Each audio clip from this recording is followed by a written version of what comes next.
Deseamos mucho que no hayan considerado una locura empezar el día tan temprano, sino que es un día que tanta gente hace tanto tiempo que espera, porque empieza el Mundial.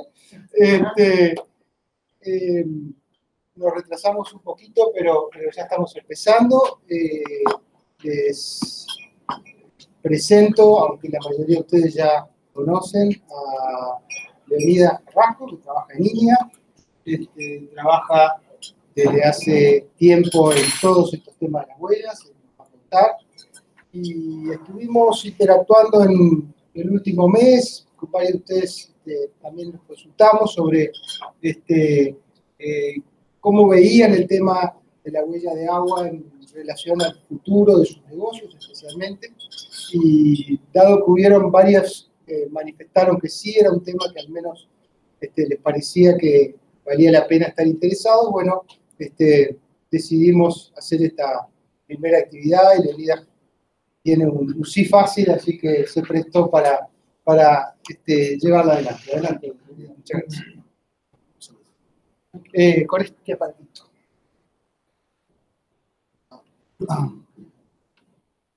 Bueno, como estamos en época mundial, todos van a saber que yo soy chileno, así que mi concentración va a estar solamente focalizada. Me han matado un montón de chistes. Se necesita mozo chileno para que no quieran. Ese yo lo vi. El llano Irán, todo eso. El tema de huella de agua que voy a presentar hoy no es para convencerlos que ustedes calculen huella de agua, ¿sí? Primera cosa. Lo segundo que les voy a mostrar es que existe más de una huella de agua calculable. Tal vez conocen alguna, no la última.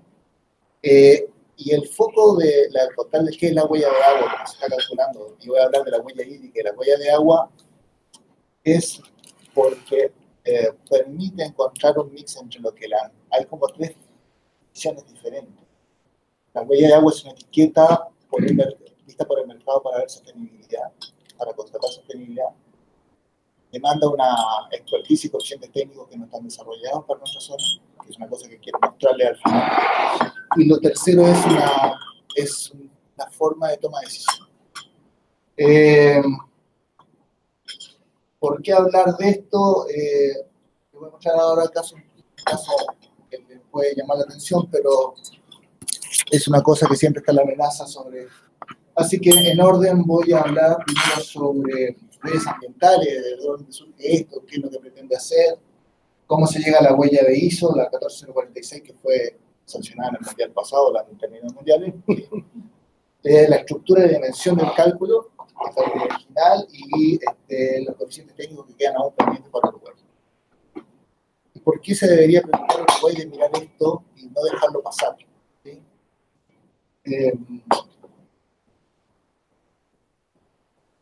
Esto es una cosa que yo la quiero remarcar mucho,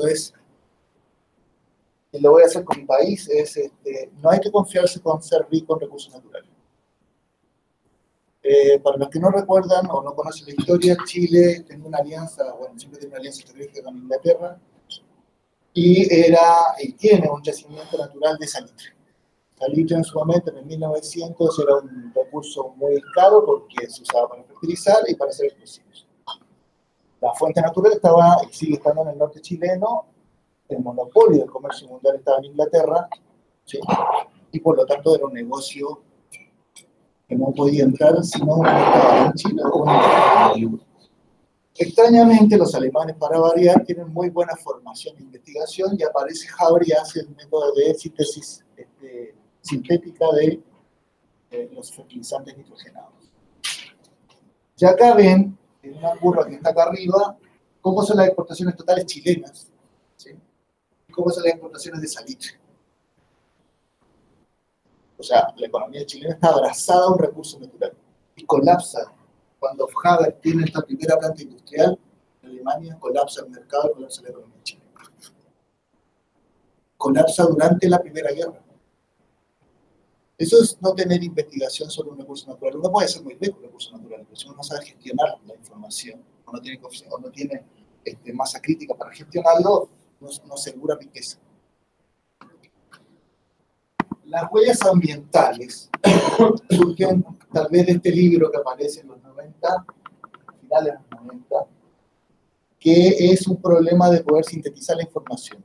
En temas ambientales todos estamos con el desarrollo sostenible y todos nos investigación sobre alguna parte de la sostenibilidad, pero nadie queda con claridad sobre, y al final, ¿somos sostenibles o no somos sostenibles? ¿Vamos por el camino correcto o no vamos por el camino correcto?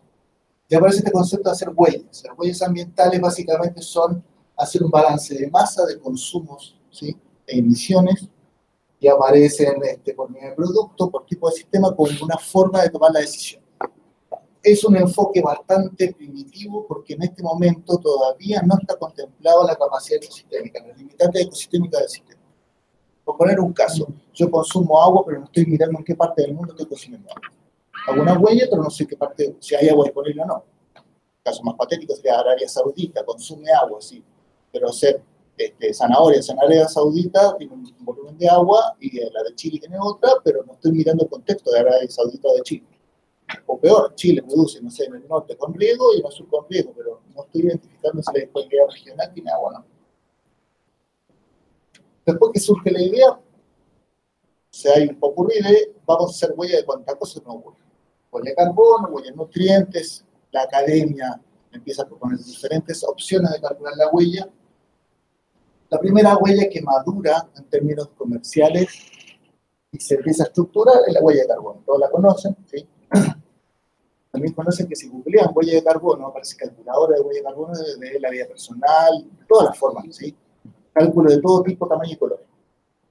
Eso es un problema, porque les hablé que las huellas tienen como tres enfoques. El enfoque es toma de decisión, el segundo enfoque es mirar la opción tecnológica, y la tercera es la gestión, dónde gestiona y cómo gestiona.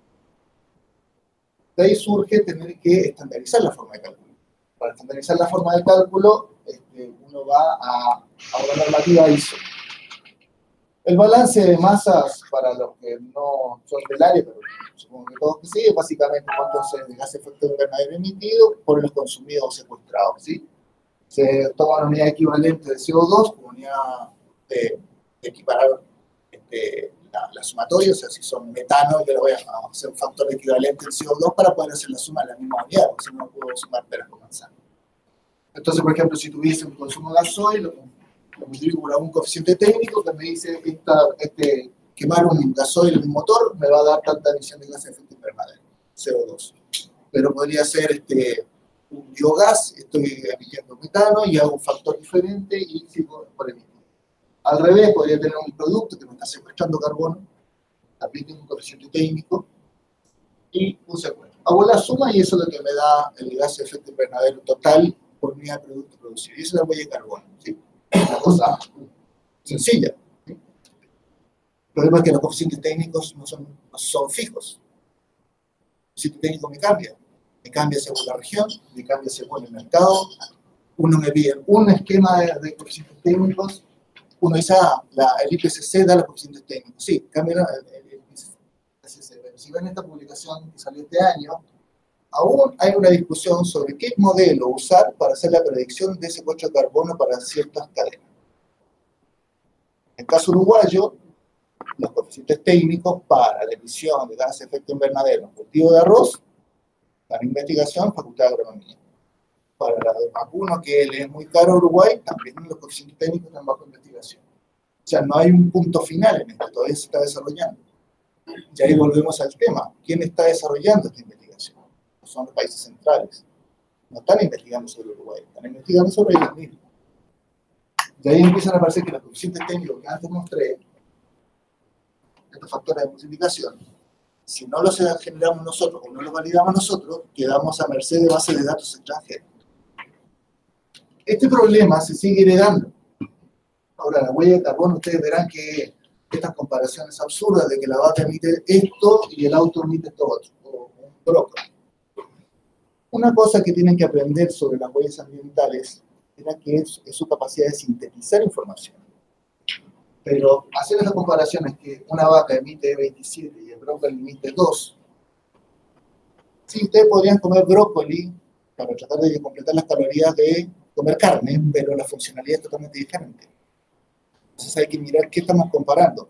Acá deberíamos estar comparando carne contra proteína de soja, contra proteína de gusano, como está haciendo en Suiza, o sea, las opciones proteicas que hay. Evoluciona y aparece la propuesta de la huella genética. Este es un holandés, Arjen Hoekstra, que plantea hacer una analogía de la huella de carbono y calcular la huella de agua. Pero acá empiezan los primeros problemas. En el caso de la huella de carbono, la emisión de CO2 es siempre sobre el mismo medio de los receptores, en la misma atmósfera que tienen los chinos que tenemos nosotros. El efecto es exactamente el mismo. O sea, los kilos de carbono que se pueden emitir en Uruguay van a generar el mismo cambio climático que va a haber en Chile. El problema con esto es que si yo hago el mismo balance de masa, y acá empieza el problema, yo emito fósforo. Ahora que está de moda el fósforo, emito fósforo. Pero si emito fósforo en un arroyito de 1 metro de ancho, medio metro de profundidad, o lo emito en un río que tiene 1 kilómetro de ancho, medio, no sé, 250 metros de profundidad, el impacto no es el mismo. El coeficiente técnico que voy a aplicar, ¿cuál es? Si yo tomo agua para producir un cultivo de arroz, lo tengo en Uruguay y tengo una oferta ecosistémica abundante, es totalmente diferente si lo tengo en un sistema que estoy sacando agua subterránea. ¿Qué coeficiente técnico uso? La primera idea que surge con alguien es que trata de emular la huella de carbono. Esto es lo más conocido, gente común dice, huella de agua y se acuerda de esto, igual de la huella de colores. Pueden bajar la información cómo se hace el cálculo, que hay literatura abundante sobre esto. Estas imágenes ustedes las van a encontrar en internet, pueden bajar y pueden ver cuántos litros consume una carne, cuánto tiene la Coca-Cola, es la parte volumétrica, ¿sí? Ahora acá él históricamente maneja este concepto seguido, prosperando hasta el 2012, hubo una discusión con un grupo que apareció entre medio. Pero es un criterio que todavía se sigue usando, por ejemplo, en algunas publicaciones en Europa, que esta es la opción de alimentación en Italia, en Milán, una dieta de referencia contra una dieta saludable y una vegana, ¿sí? Y miran cuáles son las proporciones aportadas por cada parte de la dieta. Para acá parece una cosa rara, pero ahora más adelante voy a explicar por qué hacen eso.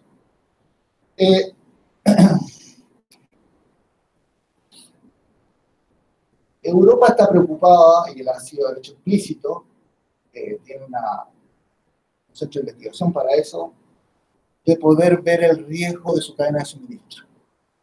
Hay publicaciones de eso de hace poco.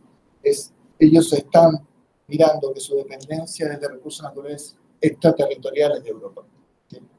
Y ahí le preocupan dos grandes cosas: que sean sostenibles las cadenas de suministro, en términos ambientales, o sea, que no se vaya a agotar un recurso y colapse la cadena de suministro, y que sean sostenibles en términos sociales, o sea, que no entren revoluciones suministradas. Donde tienen más problemas en África, por ejemplo, porque dependen de los metales preciosos que tienen para la síntesis de telefonía o computador.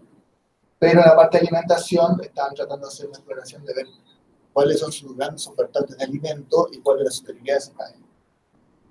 En un congreso que fue el 2016, el encargado del Centro de Investigación Europeo se calificó al resto de los países de fuera de Europa como países ricos en recursos naturales, pero pobres en gobiernos, o sea, capaces de gestionar sus propios recursos. La huella del agua surge por algunos eventos que a nosotros no nos va a pasar. Entonces, traté de poner la escala ayer, pero no la perdí. Este es el Mar Aral. Esto es el bloque soviético del año 89 y el año 2014. Es una cuenca en la cual los afluentes se usaban para irrigación, para cultivos de algodón.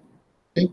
Lo que pasó fue matemático, o sea, regaron más de lo que debían, entonces se comieron el agua que iba a llegar a la cuenca y el mar colapsó, o sea, no tiene agua.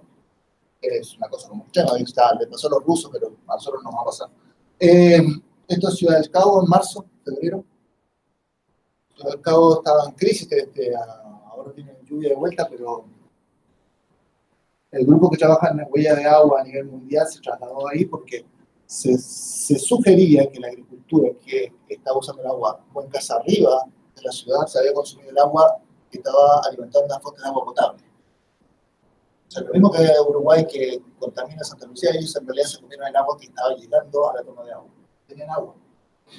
Todavía deben haber videos en YouTube de la gente que llega con bidones a sitios de suministro.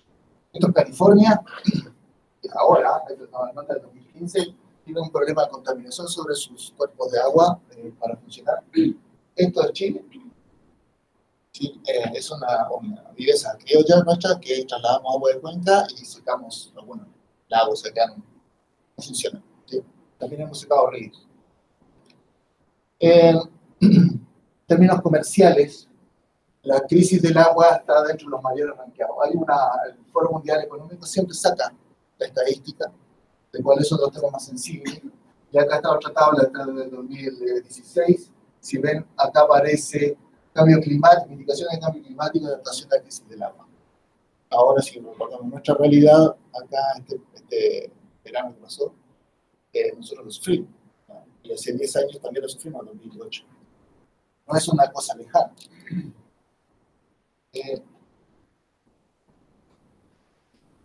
Vuelvo a la huella de Hoekstra. Para quien quiera calcularla, hay un manual.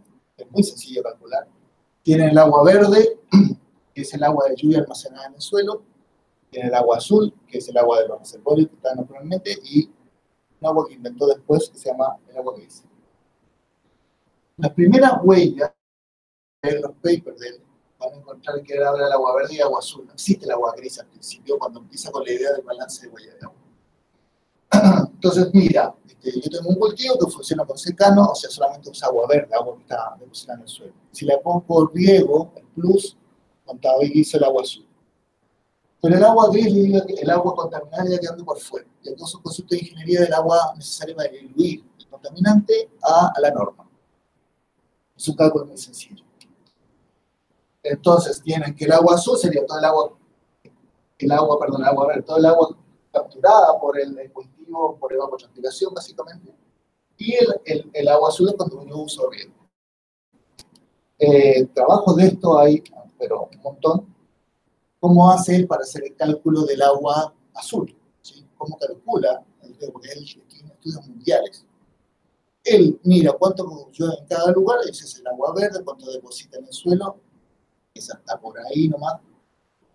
Y usa este modelo, que es un modelo que se puede descargar de FAO, y dice, bueno, cada cultivo tiene un coeficiente de evapotranspiración, en su vida el cultivo tiene diferentes tasas de evapotranspiración, uno carga los valores en el software, y sale un valor. Y dice, para esta zona climática, para esta latitud, yo tengo tanta lluvia, y la demanda de cultivo es tanta, hago la diferencia y dice cuánto es de verde, cuánto es de azul. Parece sencillo. En el mundo real, si ustedes lo tratan de hacer en Uruguay y no tienen un hidrólogo, Claudio no está acá, no. Yo les voy a contar lo que pasa cuando uno trata de reproducir este cálculo. ¿Sí? Esto lo saca, la parte climática la puede sacar de la lluvia promedio también. Pero acá empieza, ¿qué hace del cultivo? O sea, cuando vamos a transpirar el cultivo, termina mirando las tablas de FAO. ¿Sí? Pero después cuando empieza con la tasa de infiltración, el tipo de suelo, es un problema porque no están los datos. Entonces yo no sé cuánto hay de agua en el suelo. Esto hicimos con un cultivo de papa con Claudio y yo sinceramente, Claudio también, le decía, ¿de dónde sacó los valores? Porque es que Uruguay tiene datos para Rocha, Tacuarembó y San José. Pero lo sabe Claudio y Paco Vilaró, o sea, no es un dato que lo saque de un libro. Y este señor tiene datos de Argentina completo, de Brasil completo, con la heterogeneidad no solo. Después tienen acá que el balance para hacer la ecuación en la lluvia efectiva, o sea, cuánta agua queda de lo que llueve en el suelo, y con la producción hacen el cálculo de agua verde. Con agua azul es cuánto rainwood, ¿sí? Calcula la producción. Para que tengan una idea, acá tienen un cultivo de algodón, Argentina. Ven que acá dice que el requerimiento de cultivo son 877, calculado por el modelo. Dice que la lluvia efectiva en esa zona de Argentina son 615, hace la diferencia que eso fue lo que tuvo que regar. ¿Sí? Entonces lo que riega, el azul, ¿sí? Es el agua azul. ¿Sí? Ven que solamente es una resta. ¿Sí? dice que 100% por riego. Acá dice que 52% del agua azul es aportada por riego. Esos son cálculos que hace de huella. Esos son los cálculos de huella de Hubble. No hay mucho más. En la evolución final de este tipo de cálculo, estamos hablando del año 2010, 2011, ya empieza a discutirse en ISO, en Z, que esto no tiene estandarización, que los coeficientes no tienen una regla clara. Aparece el agua gris, ¿sí? Y el agua gris tiene una forma de cálculo bastante gruesa. O sea, habla del agua gris. Ya al principio el agua gris se calculaba acá arriba, que se calculaba entre la concentración que venía en el afluente del río, sacó la concentración de contaminación del río, como yo dejaba el río. Hacía la diferencia de masa, decía, bueno, yo aporté tanto de contaminante, lo dividía por la concentración máxima permitida la ley y hacía un cálculo de división. Luego agrega en el tiempo un alfa, que es como un modificador de todo lo que hacía antes, y lo pondera por el tipo de suelo, el tipo de pesticida, el tipo de textura. Trata de arreglar el cálculo de alguna forma. Pero el alfa funciona con 3 valores. Sale poco, sale más un poco, o sale la promedio, o sale mucho. Y estos son los 3 valores que funcionan. Si es pesticida, si es metal pesado, el contaminante que sea. Y cuando calcula el agua gris no tiene apellido. No tiene apellido. O sea, si yo utilizo el agua gris de un tambo, me vas a dar un volumen, pero no sé si es por nitrógeno, fósforo, no sé si es por metales pesados. Entonces mi capacidad de gestión sobre ese valor es nula. Es un valor de huella hídrica gris. Pero si yo tuviese que ir a hacer la ingeniería de eso, no sé qué es lo que tengo que arreglar. Tengo que empezar a mirar la huella hídrica desde adentro para ver cómo funciona el cálculo. La huella gris que mandata es la más alta que voy a encontrar, porque voy a calcularlas todas y la que sea más alta voy a poner esa. Pero me imposibilita a mí, como tomar decisión, mirar la huella gris de cualquier empresa y decir, está, dio 20. ¿Y 20 por qué? ¿20 de qué? Tampoco me indica qué parte del proceso global. La segunda parte que trata de incorporar, y acá aparece en competencia otro grupo que no sé si él le copia, el grupo le copia a él, es que empieza a mirar cuánto es la oferta ecosistémica. Ya no llueve todo el año exactamente lo mismo, no está la disponibilidad de agua. Y acá aparecen unos trabajos que aparecen con España, en otras partes del mundo, que empieza a trabajar a nivel de cuencas, ya, cambia de unidad predial a ecosistémica, empieza a mirar cuánto es la oferta natural y cuánto es la huella usada en agua azul.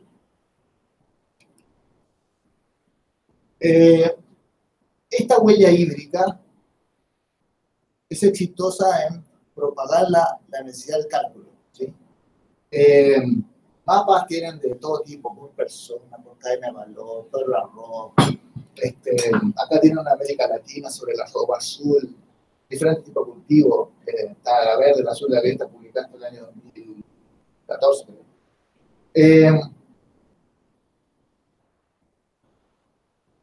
Pero sigue teniendo un problema de dónde está localizada ese cultivo.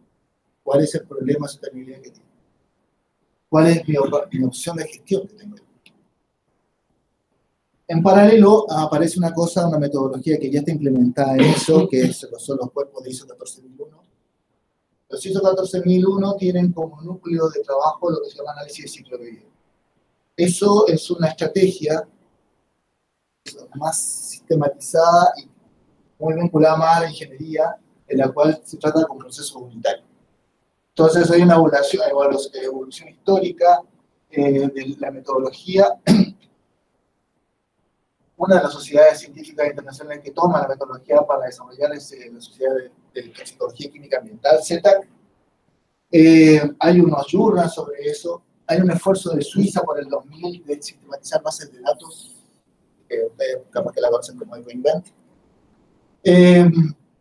Evoluciona y Naciones Unidas la toma como metodología estándar, y la Unión Europea ahora tiene una unidad específica para eso, lo cual pretende hacer algo que uno académicamente es interesante. Es algunos temas ambientales autogéneros. Mira, el titular del diario, depende de la agenda, es el glifosato, y el glifosato ocupa el mes completo con el glifosato, ¿sí?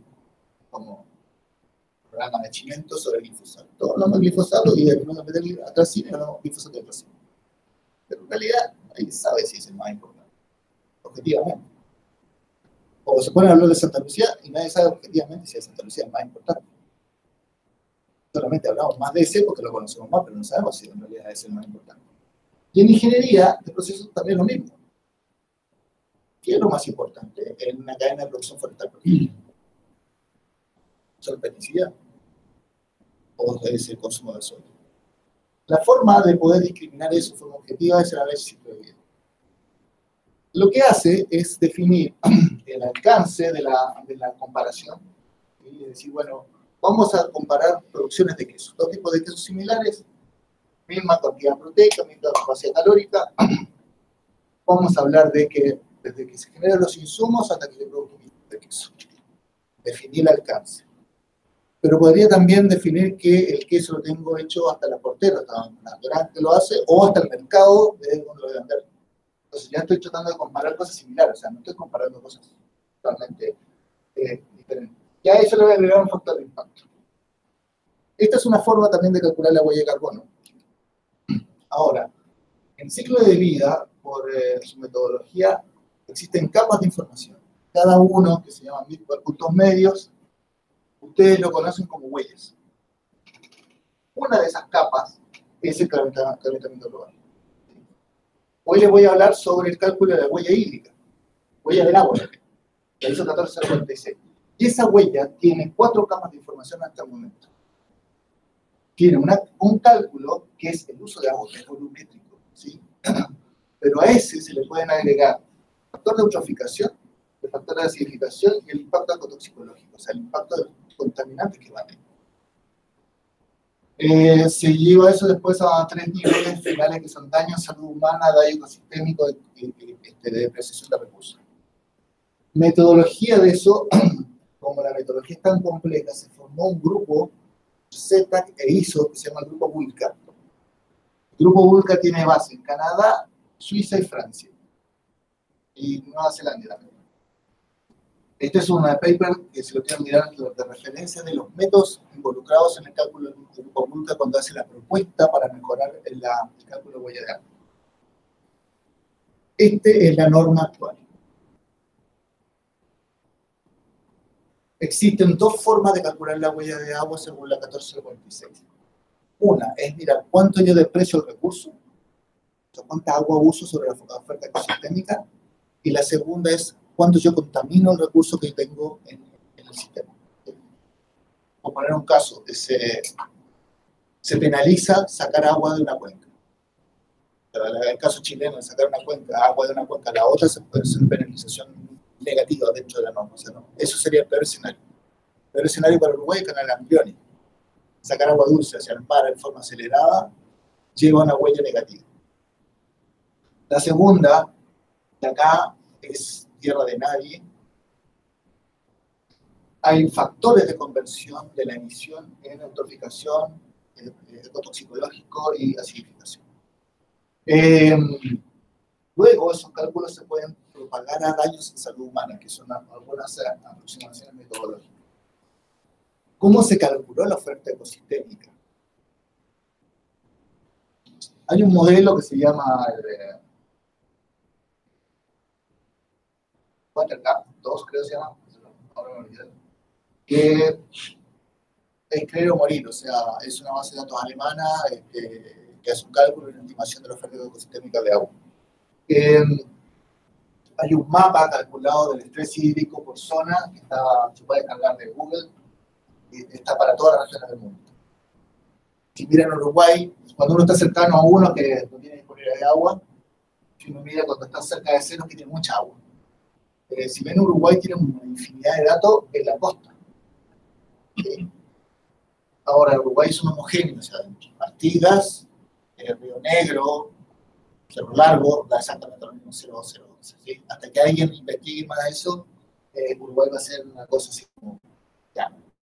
El índice básicamente es yo consumo agua, lo multiplico por el factor de estrés y lo divido por el factor de estrés global y así castigo el consumo de agua local. Eso es un tema para investigar porque Uruguay todos saben acá que no es un homogéneo. ¿No? Se pasa a unidades daily, a privación de agua, ¿cómo se llama?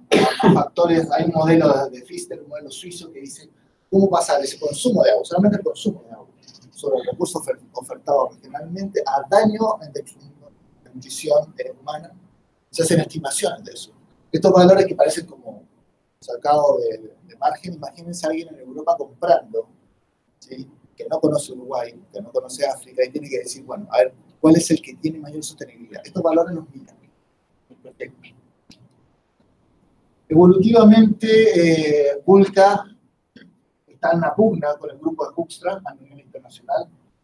Ha transitado del modelo de Pastor al de Pfister, y ahora el de Anne-Marie, el de Aware, que salió en 2015. Está en la presión de este grupo, que cuando estaba en discusión la norma técnica ISO, eso fue en el 2016, estaba en discusión, aparecía en el draft del 2015 de ISO, o sea, no era un draft personal, sugería un método Pfister.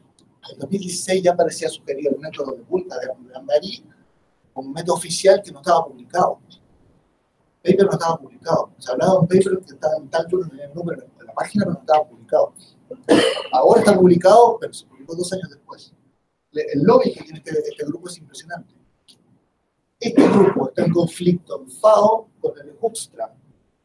¿Quién trabaja en carne acá?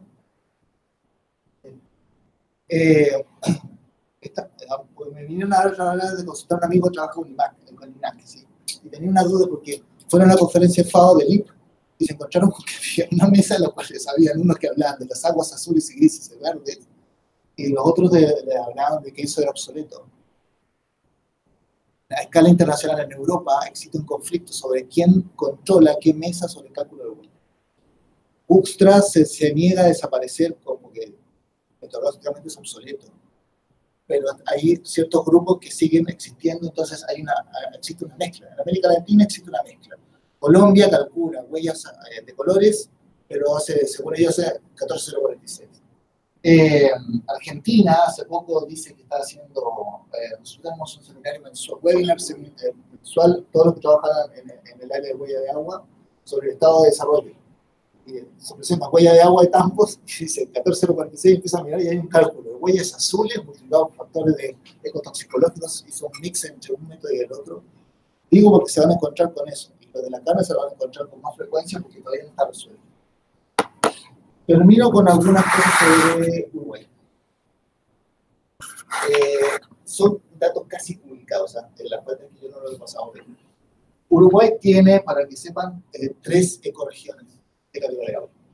Nosotros la mapeamos en el 2015. Hicimos 100 cuencas y caracterizamos la composición química de todas las aguas. Entonces, si unas van a pensar en el factor de eutroficación, nosotros ya tenemos los coeficientes para poder decir cómo estás alejándose o no del agua real. O sea, no es un homogéneo. Lo segundo es que Uruguay no está bien. ¿Ahora puedo sacar la cámara?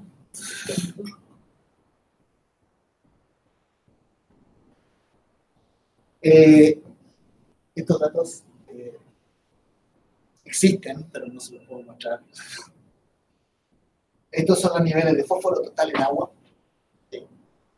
Estos son los niveles de fósforo disuelto en agua.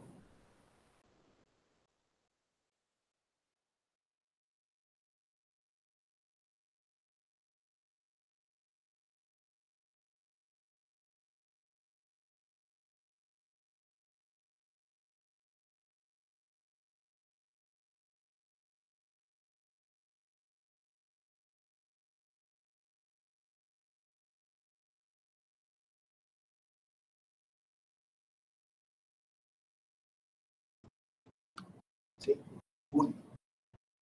Este es el peor escenario que tiene Uruguay, y obviamente lo elegimos para ver cuál era el peor comportamiento que tenían los ríos de Uruguay. El peor comportamiento que tiene los ríos de Uruguay por el momento sabemos que es el momento que cambia de un cultivo a otro. Cuando pasa de un cultivo a otro, por ejemplo en mayo o en noviembre, se cosecha y se siembra y el suelo está con poca cobertura. Ahora con los puentes verdes capaz que queda protegido. Pero esta situación se da. Ahora, fíjense en las zonas verdes. Esto está publicado en Revista India. Esto se puede publicar.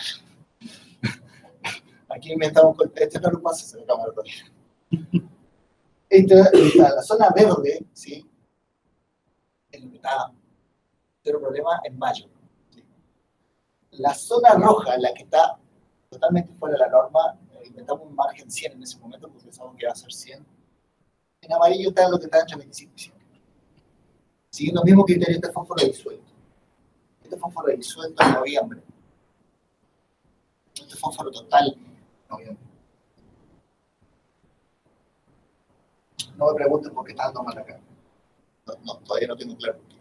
Nosotros hicimos un modelo, ahora estamos trabajando en un modelo de profesión de cine. La última parte. Uruguay no es un homogéneo tampoco en la red de drenaje. Si uno va a trabajar en la red de drenaje, va a calcular la huella hídrica, en algún momento vamos a tener que hablar de una codificación de los ríos.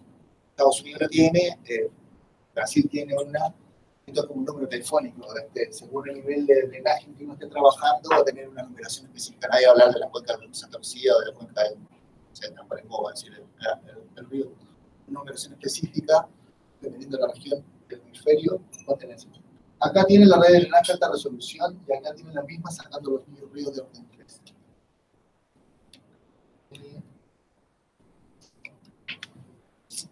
Solamente para aclarar cómo se hace este cálculo, uno hace un diagrama de flujo en un software, que puede ser OpenMCA y otro, lo alimenta con una base de datos estándar, que se baja con Impero, como la francesa, abre su diagrama de flujo, y acá el diagrama de flujo está alimentado básicamente por base de datos. Entonces yo cuando pincho acá un tractor de producción de no sé, tanta potencia, él está alimentado por una base de datos que alguien publicó que dice que eso consume tanto gasoil, o tal consumo de hierro, qué tanta contaminación en su fabricación. Entonces cuando le pido análisis de impacto para abajo, puedo medir la huella que se me ocurre, que él lo va a calcular.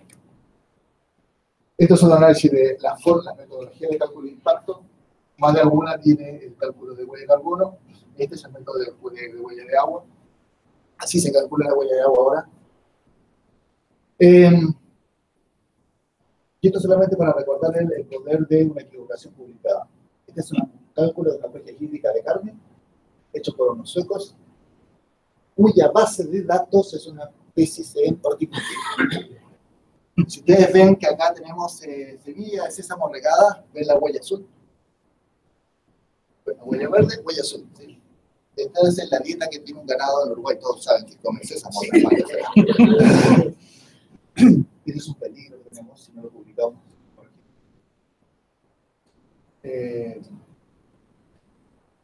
Para los que quieran mirar la comparación de los métodos, este es un libro que se publicó, se puede descargar, se puede mandar, sobre las metodologías, un estado del arte de qué país ha hecho qué cálculos, para que vean cuál no se sabe cuál lejano vamos.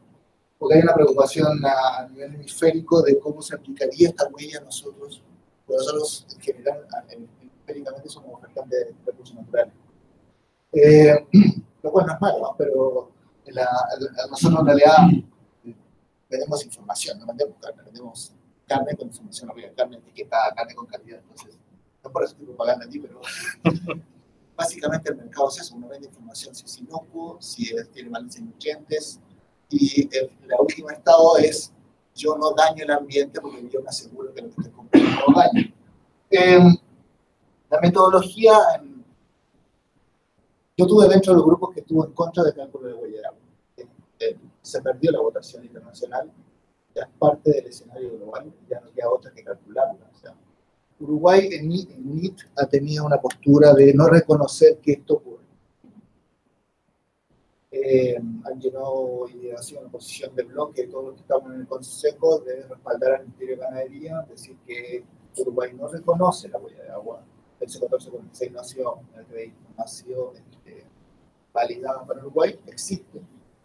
Después vino una nota de la Secretaría Nueva de Cambio Climático. Aparentemente no logran entender que se lo dijo de relaciones internacionales. Si algún país a nosotros nos recusa en un mercado de exportación, que no tenemos ese cálculo, puede obligar a hacer el cálculo. Y el problema de que nos obliga a hacer el cálculo son tres: no tenemos masa crítica para calcular rápido, no tenemos tenemos coeficientes técnicos para decir, este coeficiente a mí no me lo aplican porque no funciona. Solamente va a hablar del factor de eutroficación, ¿no?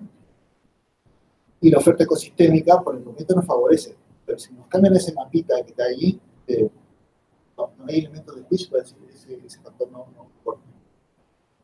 Por eso vuelvo al tema que no para el de la huella de agua, salgan con la huella de agua. Creo que hay un aporte de la academia importante para poder hablar, discutir el factor de elección técnico.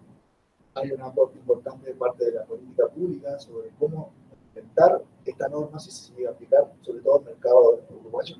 Y del sector privado, de ver qué mercados son los que podrían ser más sensibles al que se los demande rápidamente. En el caso de la carne, yo creo que podría llegar a ser, pero ahí tengo dudas todavía. Esto es lo que vine a presentar. ¿Preguntas? Muchas gracias.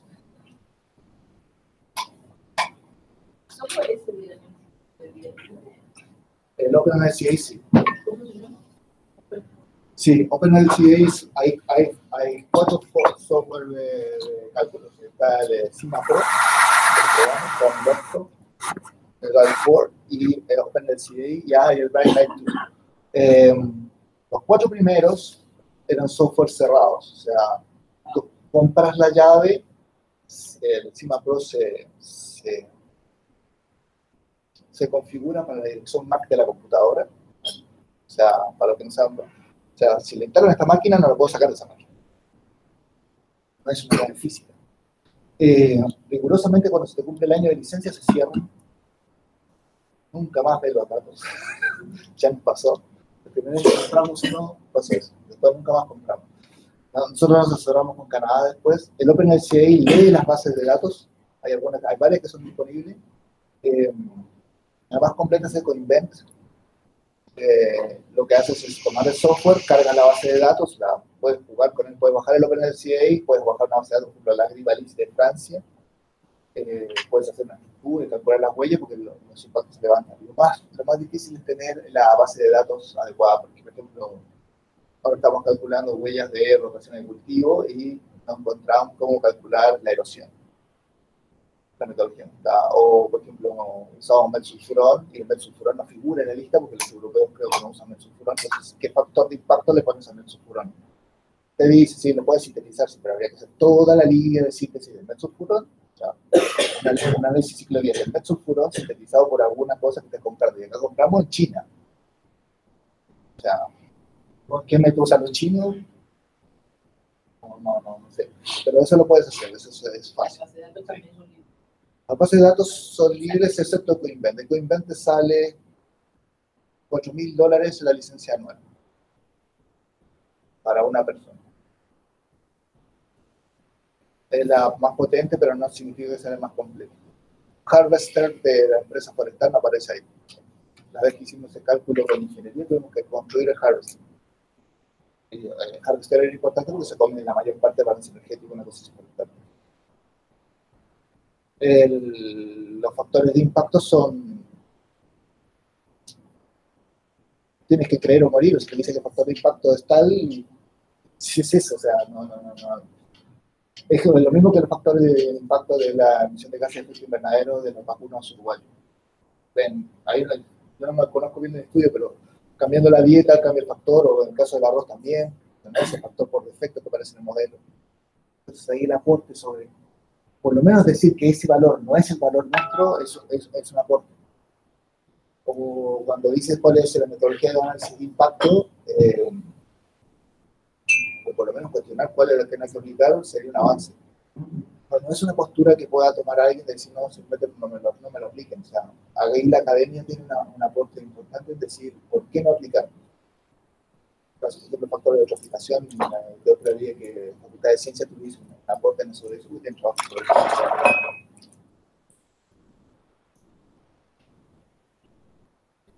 ¿Cómo? Los comerciales tienen mucho más costos. Sobre todo si más costos, un sector que se adquirió en Malta. Pero no puedes publicar. No. Puedes usar con final de investigación. Sí, la academia te dice, o sea, si para eso te pueden dar una licencia más barata, si tienes razón, para dar un curso. No puedes publicar un paper con eso. Puedes hacer un análisis de comparativo de algo y después hacer... Nosotros hasta el momento lo que hemos hecho es usado planillas Excel, pero a este nivel de complejidad de poder hacer todo en simultáneo nos queda otra que trabaja con el software. Lo que se está haciendo a nivel internacional, que es una campaña de Naciones Unidas y de Europa, es descapturar los datos que hizo Ecoinvent, porque Ecoinvent privatizó datos públicos, que es un riesgo que tenemos nosotros también. Ecoinvent te levanta los datos, te sistematiza tus datos y luego te los vende. La Agencia de Cooperación Suiza en este momento tiene una ayuda, ¿sí? Ese libro está hecho con la ayuda de Suiza, de colaborar con la implementación de la huella de agua en la zona Pacífico. Está Colombia, Perú, Chile, Ecuador. Entonces ellos te colaboran, te ayudan a calcular la huella y entre medio te hacen algunos ejemplos con las empresas, pero están levantando datos a los bobos, porque la rentabilidad de ahí es, o sea, después yo quiero tener un dato de cómo comparar, no sé, el cultivo de espárragos en Perú con algo de acá y voy a levantar la base de datos de ellos. Europa se dio cuenta de eso y hay un esfuerzo de Naciones Unidas para hacer una base de datos libre. Se entra a través de OpenLCA, que uno carga la base de datos en el software, puedes crear tu propia base de datos, compartirla. Están haciendo en África para sistematizar información nacional, porque el problema de la región es no es algo menor la regionalización de los datos. O sea, hay órdenes de magnitud de diferencia entre una zona y otra. ¿Y acá siempre estás usando bases de datos acá? No. En el caso de INEA nosotros estamos usando datos base de datos propios, porque tenemos, uno, porque los cálculos regionales algunos están mal hechos. Si lo pueden hacer, pues tienen su base de datos.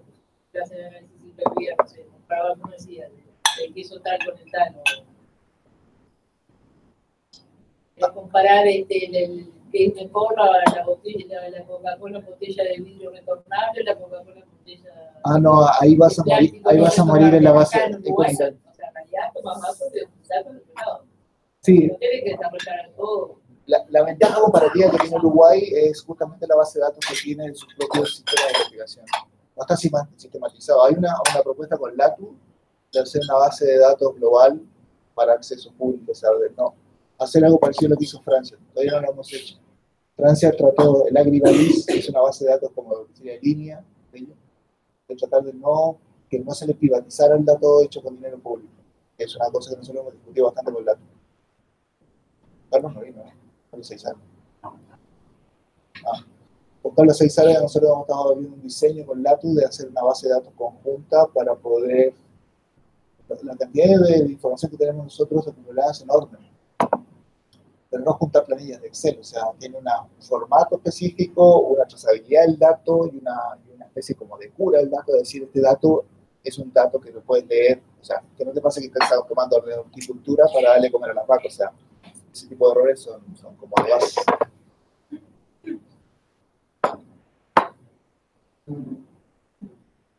Es una duda, vos dijiste que, bueno, en realidad son como varias dudas. Una es, ¿por qué no Uruguay se niega a aplicarla? ¿Eso es por una cuestión de falta de datos o una cuestión de conveniencia, digamos, como país? Yo creo que no logran entender qué es la huella del agua todavía. O sea, muchos se quedaron en la huella de color, ¿sí? Todos quedaron con la idea de la huella de color, el volumétrico. Cuando viene esta discusión de la norma ISO 14046 y aparece este cálculo tan complejo, yo no he visto en ninguna parte en Uruguay que alguien, sacando los cursos, que alguien hable de eso. O sea, incluso dentro de INEA todavía hay gente que me sigue hablando que el ex director del programa de arroz, que mirá lo que calculaba para el agua del arroz. El problema es que si yo no lo calculo, me lo va a calcular otro. Porque Hoekstra, estando en Holanda, calculó una huella de agua del arroz en Uruguay. No tiene la menor idea de la conductividad hidráulica de ese suelo. O sea, corrió números. Tiene, no sé, 1000 papers sobre eso. El problema es que ese dato mandata, porque con esos datos se arman las bases de datos. Si uno mira la base de datos interna, aparecen citados los papers. Si no sale un paper diciendo que el cálculo de la huella de agua para esa carne que se hicieron los suecos, que es un ejercicio académico, está mal, sigue mandatando eso, porque cuando lo vayan a citar, van a buscar esa base de datos. Sí.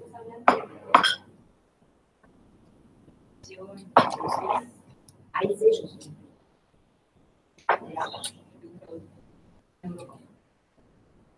¿De huella de agua? Sí. Sellos como la de carbono no vi, pero capaz que hay, ¿no? Ah, O sea, pero eso depende mucho del mercado, eso es algo más comercial. Eso para mí es un terreno misterioso. De 12 años le pregunté a un amigo que era productor de carne en Chicago, si la huella, porque yo vengo del área académica, claro. si la huella del agua era tan importante como decían los papers. Y dice, yo nunca escuché eso, nunca escuché hablar de esa huella. Pero que puede llegar a ser utilizada. Ahora, si vas al Congreso del Ciclo de Vida en Europa, te dicen que es, todo el mundo va a hacer eso. Creo que depende mucho del mercado donde vayas. El tema es tener capacidad de respuesta. Con la huella de carbono hubo un boom en el 2009 cuando el ministro dijo, vamos a calcularla, pero después los equipos que estaban en esos, ellos como que cayeron, siguió Gonzalo por el plan agropecuario, Latin por la ley con el chirión. Recién ahora en noviembre tratamos de juntarnos de vuelta, porque hay uno en cada institución. Porque no es fácil hacer una huella de un día a otro. O sea, llegaron a hacer muchos sí, cualquier base, ahora hay problemas menores como que te faltan los insumos, que no saben cuáles son los datos, la dispersión de datos. Y la parte comercial yo la desconozco, o sea, yo le he dicho que a Paolo la verdad que tenía dudas sobre a qué sectores de Uruguay podría ser más sensible a que alguien pidiese eso. Por ejemplo, la huella de carbono, el cálculo en Japón era diferente. En Japón, en Corea era diferente en Europa, porque el coeficiente técnico era diferente. Me parecía súper difícil.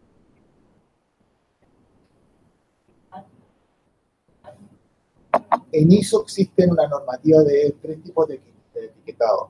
Eso no lo hablé. Los etiquetados, hay uno de autodeclaración, el otro de declaración por terceros, y el otro es una cosa como tengo una huella, que nadie te pide. Y eso depende del mercado. Es un mundo que no conozco.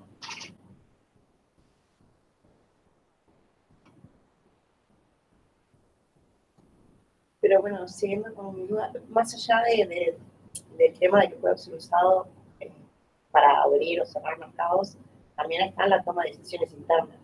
¿Qué proceso o qué digamos, qué producto, proceso, etcétera, funciona mejor o funciona peor? Sí. Y más con el tema de los datos que vos mostraste del fósforo, contaminación eso es de Cuenca, ¿no? Es de Cuenca. Me parece que es como súper válido para poder ver de dónde viene, sobre todo, ese problema, justamente. O sea, sí, mi foco original era poder tratar de hacer gestión. Por ejemplo, nosotros cuando calculamos lo de biocombustible al principio, un proyecto colateral era, en el caso forestal, pues no nos vuelvan a hablar más de pesticidas, porque si uno mira la línea de producción forestal, los pesticidas son insignificantes, o sea, comparado con un cultivo de secano. Entonces te permite ordenar la cancha y decir, bueno, si me viene a hablar de que vamos a tener un primer pesticida en el sector forestal, menos de, no sé si llegaba al 1% de toda la cadena, o sea, una cosa así. Comparado con el otro, el agrícola, te disparaba.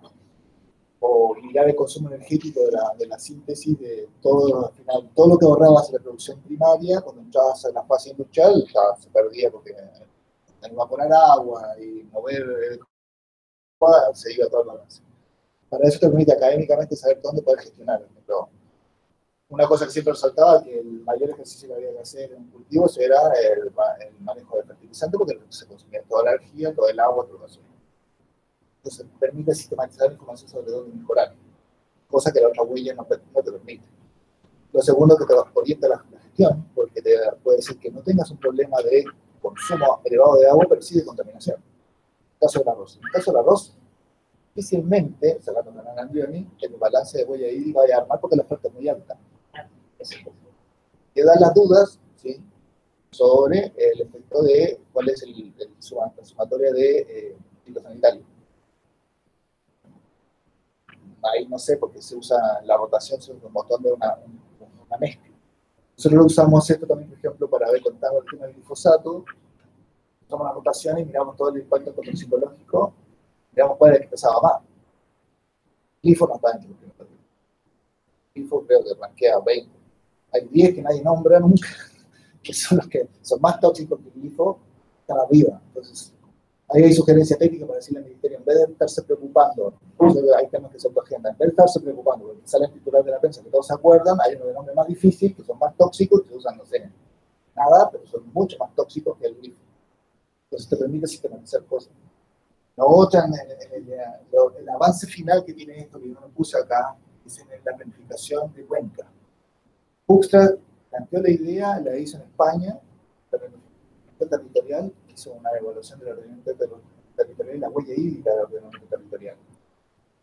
El único esquema acá donde podría funcionar, porque tiene ordenamiento territorial por sus certificaciones forestales. La parte agrícola es un tema que aún está por avanzar, pero sí debería aplicarse la huella hídrica de cuenca.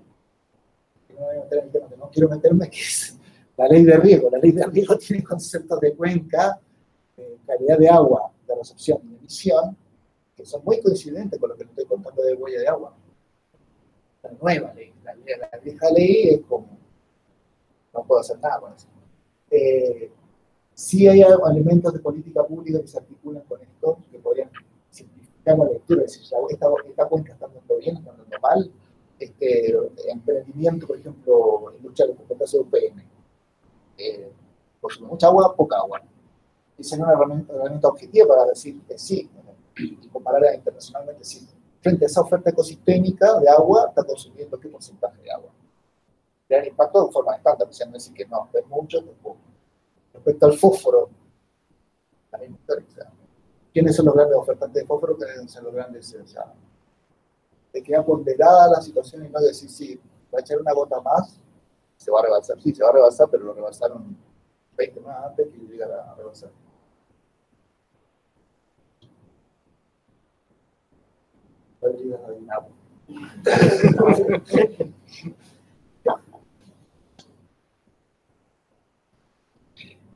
Esto tiene, o es imaginable que tenga distintos alcances en cuanto a considerar un sector, una cuenca o incluso una empresa. Sí, lo puedes decir. La empresa, por más que trabajes a escala de empresa, no escalas a la escala ecosistémica. No es como ISO 9000, que yo tomaba agua y emitía agua de cierta calidad. Siempre acá hay un concepto de cuenca, pero la unidad funcional siempre sigue siendo la cuenca, porque tiene más interiorizado la parte del recurso ecosistémico, no está tan separado como en otras partes de la ISO 14. Y una pregunta vinculada a la primera slide que planteaste. Definitivamente una de las razones para meterse en todo este baile era que teníamos un numerito que nos decía cosas. Sí. Con toda esta complejización, ¿seguimos teniendo un numerito al final o no? Sí, claro. ¿Sí? Tienes un numerito al final, el numerito... bueno, esa es la parte de la metodología no desarrollada. Vamos a hacer acá. Un problema que tiene, yo le hablé del análisis de impacto. Si es EcoInvent 99, no, EcoIndicator 99, o Recipe, o el CML holandés, lo que hacen es decir, para calcular el ciclo de vida, elijo algunas de estas huellas, calculo y las sumo por una ponderación. Y tengo el valor de estos tres valores, ¿sí? Tienen tres valores al final. ¿Qué pasa en el mundo real? Los congresos pasa que llega la propuesta, ¿sí? Y hacen dos escenarios extremos, zapatos sintéticos versus zapatos con cuero. Notoriamente diferente. Y el método no funciona. Entonces, el consenso internacional es solamente trabajamos hasta los midpoints, porque es una cosa de paper, ¿sí? Argumentar que yo tengo el nuevo método que ahora sí va a funcionar, que va a ser tan universal que no importa en qué sistema lo ponga. En el mundo real, el centro del CIRAC de Francia y los europeos, entonces dijeron, calcula la huella de agua, documenta simplemente la huella de agua y digan si este es de escasez hídrica, este es el impacto. El impacto se sigue hablando como paralelo, o sea, al final tiene tres números. O sea, discrimina si es eutroficación, si es ecotoxicológica o si es escasez. La que más se está tratando de calcular es esta. Esta es una que es sumamente cara. Esa parte me olvidé. Una cosa que está en todos los ciclos de vida y que es sumamente, nadie la ve, es todas las energías, todo el grid, toda la rama energética de cualquier país tiene consumo de agua. No, piensa en termoeléctrica o hidroeléctrica, lo que sea, tiene una huella hídrica atrás. Guatemala estaba calculando la de ellos porque cuando uno toma, yo consumo tanta energía eléctrica en el ciclo de vida, tiene que decir si viene una red de energía atómica, hidroeléctrica o termoeléctrica. Cuando uno pincha en el software, te ofrece de Estados Unidos, pues ya es obviamente nuclear. Entonces, nada, yo lo hablaba con gente de ANCAP y de UT, esto no está calculado. Estos son un problema de base. Si quieren calcular cualquier huella, les va a quedar como una sombra atrás sobre cuál están tomando de su fuente de energía. No está calculado para Uruguay. Como te represas agua, es huella de agua. Pero además es súper variable, porque Claro. la energía se toma de distintos lados, que haya más Por eso tiene que ser agua. el grid de tiene que ser la matriz y el compuesto de esa matriz ponderado. ¿Cuánto participa cada uno? Estados Unidos, por ejemplo, tiene ese del grid, dice cuánto porcentaje de energía atómica, cuánto de hidroeléctrica según la región, cuánto de energía. Entonces, no es lo mismo que estén sacando energía eléctrica de una biomasa que estén sacando de Cerro Grande. Claro, por eso, pero acá debe ser súper variable eso. O sea, no sé si habrá. Igual habría que calcular un escenario de verano, escenario de invierno, incluso con escenario con disponibilidad de agua, sin disponibilidad de agua. Claro, Bueno, sí. Sí, la participación de cada parte de la matriz es relevante. No está hecho.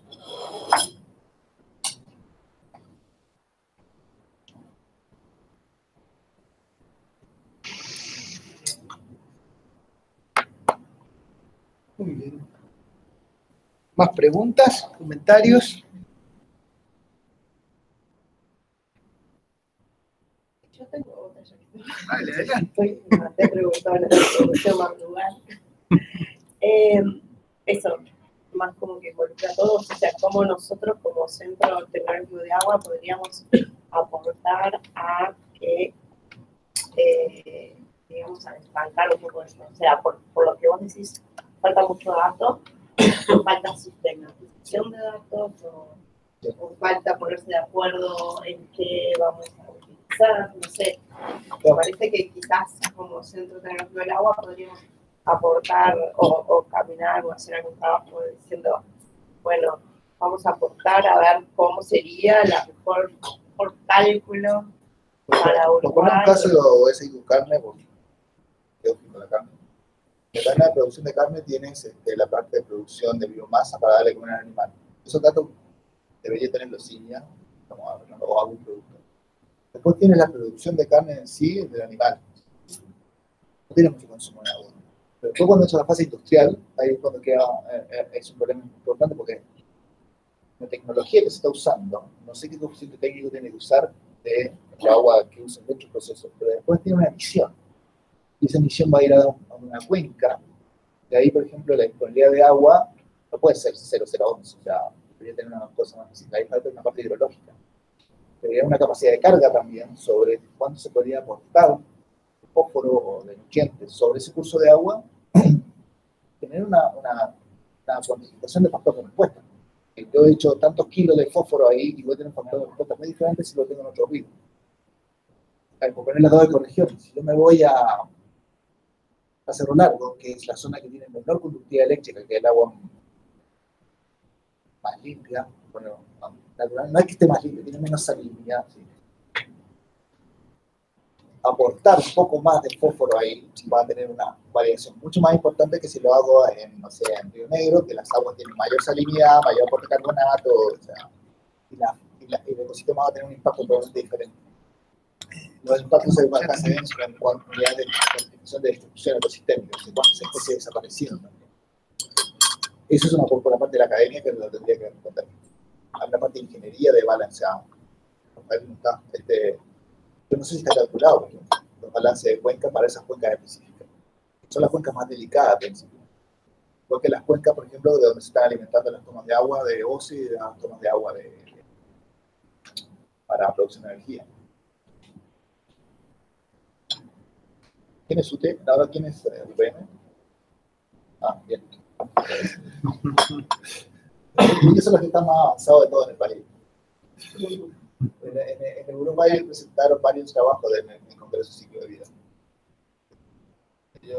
Tu empresa va casi calculando la instrucción ecosistémica a nivel global, o sea, tiene un nivel metodológico avanzado bastante, pero es un sector como raro porque además tiene planificación territorial desde la línea de base, o sea, desde que arranca la producción de biomasa que mantiene su sector, con la de Cuenca, las zonas bajas, desde que tiene la FCC, la cadena de custodia, o sea, es un sector como muy maduro para esa zona, y hay otro que tengo recontra trazado que es soja.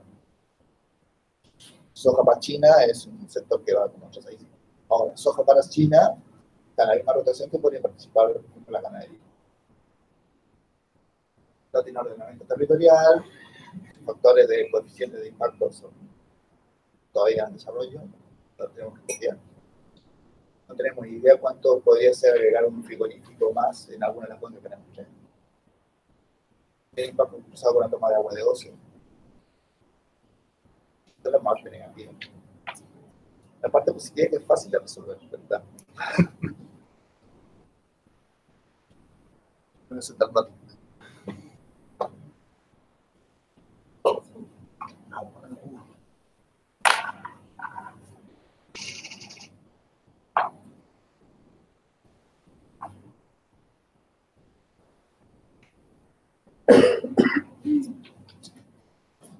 Bien.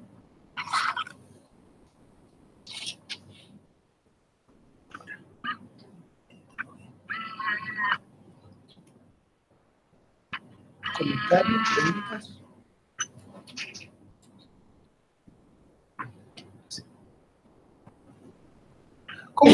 ¿Cómo esto podría, o sea, vos mencionabas como uno de los 3 aspectos que tenía como objetivo todo el desarrollo la gestión, digamos, de la toma de decisiones sobre cómo se organiza básicamente y supongo que qué opciones tecnológicas se toman en la cadena de producción.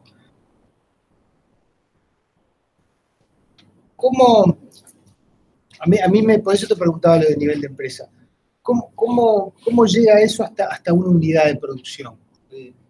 Hay algunas cuestiones de política pública, como esa que vos acababas de decir, bueno, si tengo que autorizar una determinada planta en un determinado lugar, puede ser, pero si uno lo mira más hacia adentro de una organización en particular, ¿qué tipo de decisiones puede asistir un sistema de estos? Bueno, en el caso de ingeniería de proceso, solamente dañar la escasez de agua, la oferta ecosistémica, uno tendría que mirar cómo incrementar tu eficiencia de uso de agua. El papel, por ejemplo, es un ejemplo, cuando empiezan a circular el agua, por ejemplo, para parte de aguas para enfriamiento, o recircular agua para poder hacer el blanqueo. En caso de dicho proceso de alimento, podría ser algo similar. Lo segundo es pensar cuán necesario es hacer, por ejemplo, un abatimiento de los elementos energéticos. Sería necesario empezar a pensar en una. Y se había planteando algo así de captura de los nutrientes y pensarlo como no como una influencia, sino como un producto, tratando de tener el costo evitado de tener esa emisión en el agua. Eso en términos de ingeniería. Ahora, permite focalizar sobre qué es lo más relevante. En esos, políticas públicas, la de planificación, la parte académica, la gran debilidad sigue siendo la falta de publicación. De alguna forma documentar lo que ya está hecho. O sea, yo los papeles que digo que los técnicos Uruguay todavía no los tiene ordenados, yo creo que Uruguay ya los tiene, entonces no los tiene sistematizados.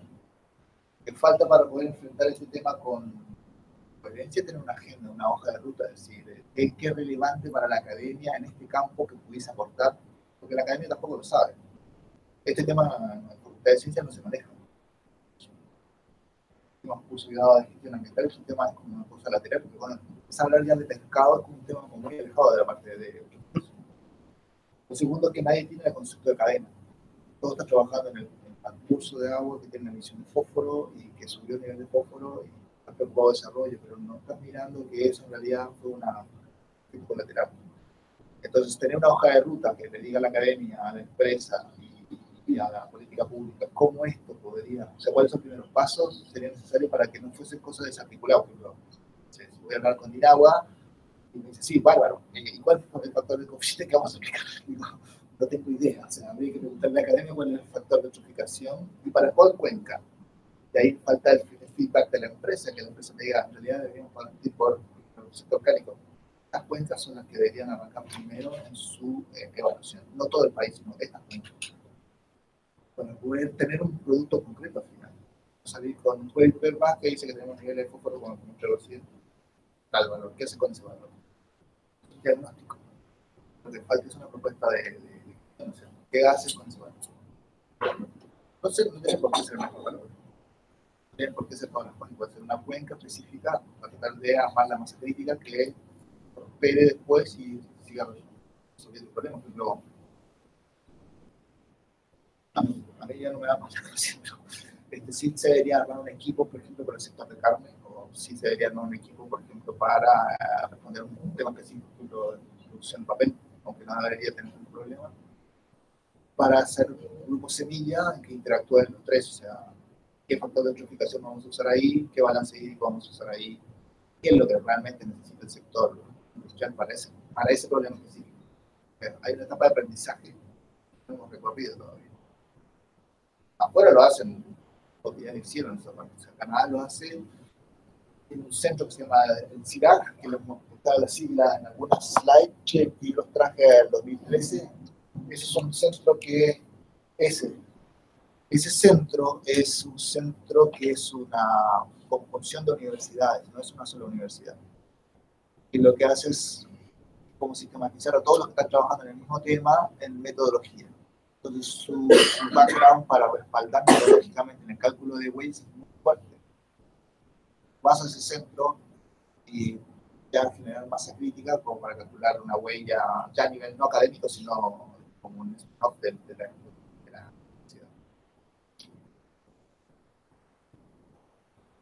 A nivel de mercado, ¿se está exigiendo? No lo sé. Vale, ahí. No. Yo vengo de la academia, así que No, por ahora no.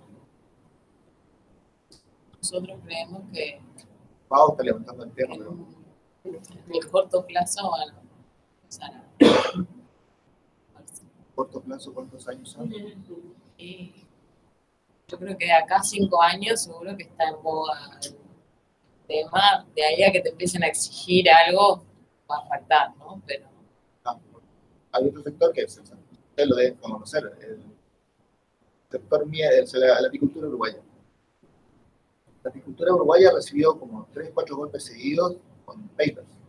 Un año apareció un paper en Australia, a mediados de año con los alcaloides que daban cáncer. Al año siguiente se bloqueó parte de la exportación uruguaya que tenía alcaloides. Al año siguiente apareció polen transgénico, se bloqueó. El último golpe de gracia fue el glifosato. No tuvimos tiempo para responder. Entonces, esos 5 años son, o sea, no tuvimos tiempo, y no es que faltaran químicos, no es que faltara preocupación por el sector, fue demasiado rápido.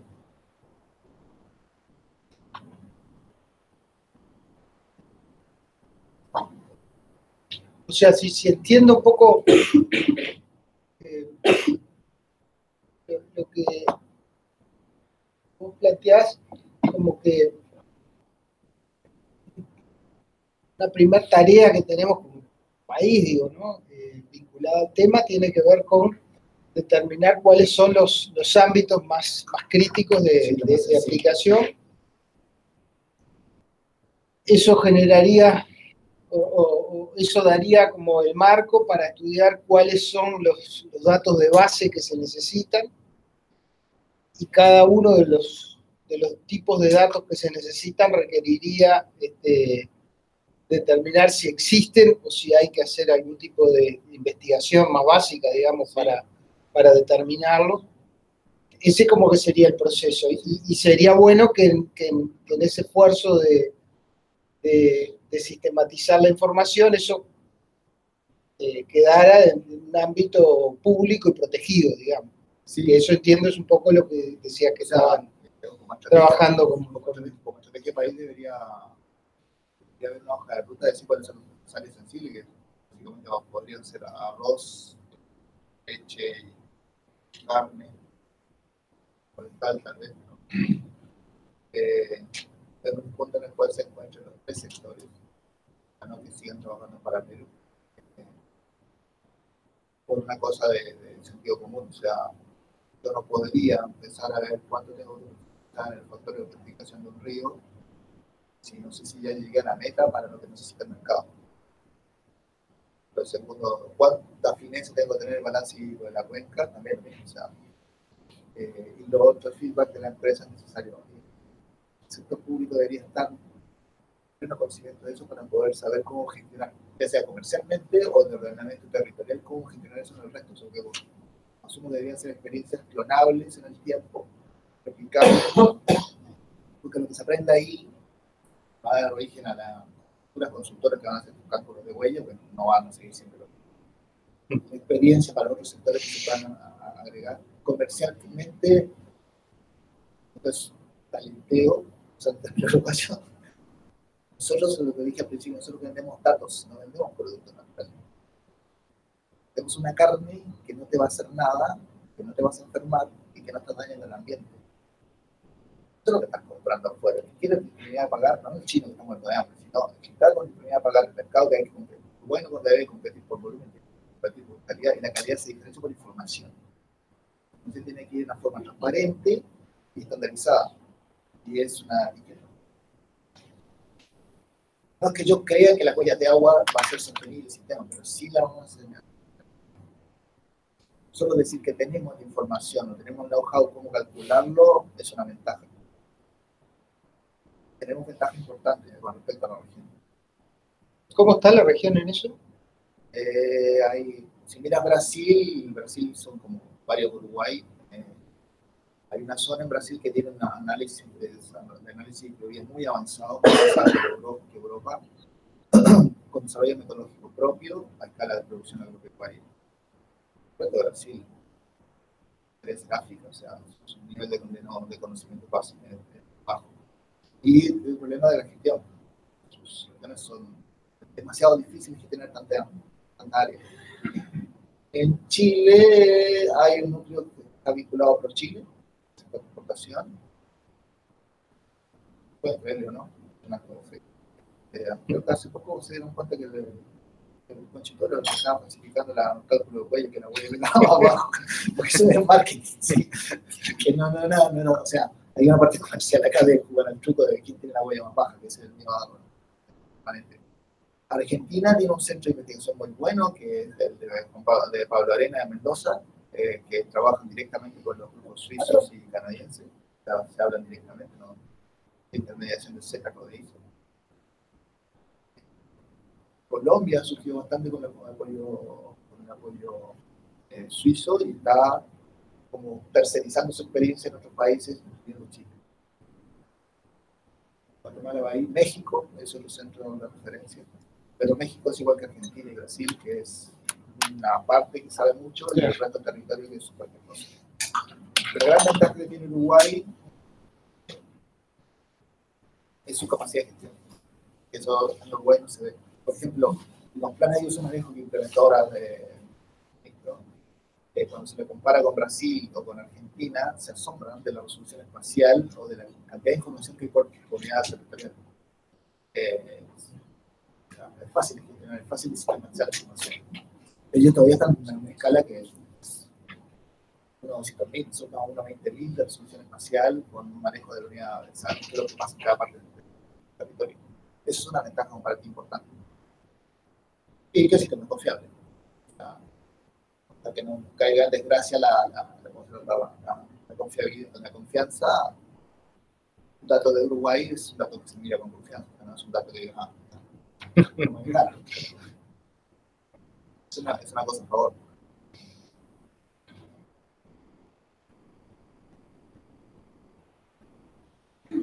Bueno, parece como que espacio para trabajar en estos temas.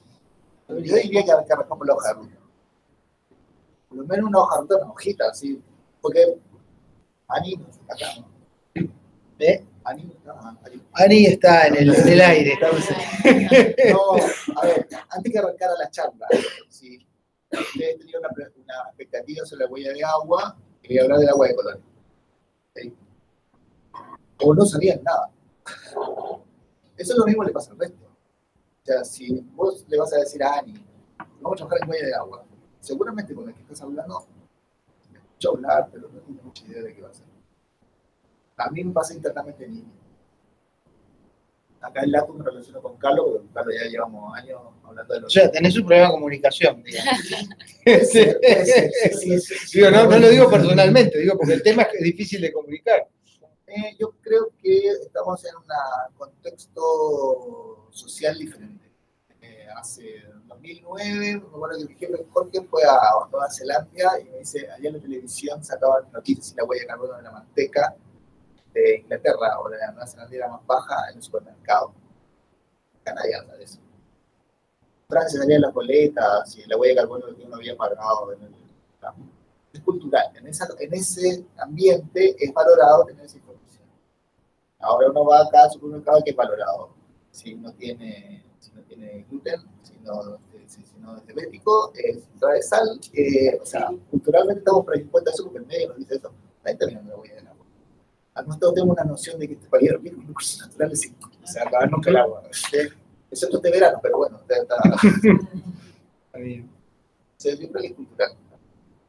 Hay como una confianza que a nosotros no nos pasa nada.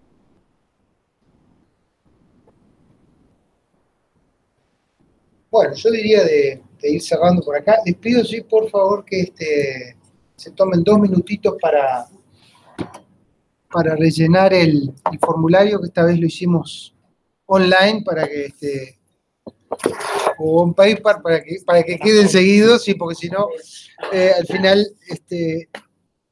solo unos poquitos completan. Esto pretendió ser la primera instancia de un ciclo cuyos siguientes instancias están por encontrar tema, vinculado a como bajo el paraguas, digamos, del uso eficiente del agua.